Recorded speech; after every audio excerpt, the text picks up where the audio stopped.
بنخبركم اليوم انه ترى فتحت الحدود، بس ما هو مساعدات امميه او اغاثيه او للامور المستلزمات تبع المشافي الطبيه اللي نحن منكوبين فيها قبل ما يكون في عندنا هزه ارضيه.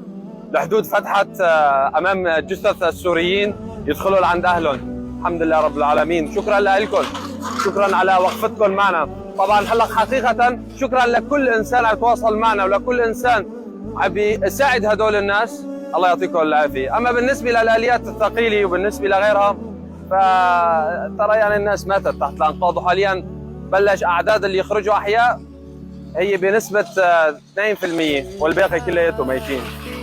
الله يعطيكم العافيه، شكرا لكم. ضل بس بدنا اللي بدنا نطالب فيه، افتحوا لنا حدود المساعدات الطبيه. نحن من قبل ما عندنا المشافي عندنا فيها نقص كثير كبير، في عندنا حاليا آلاف المصابين.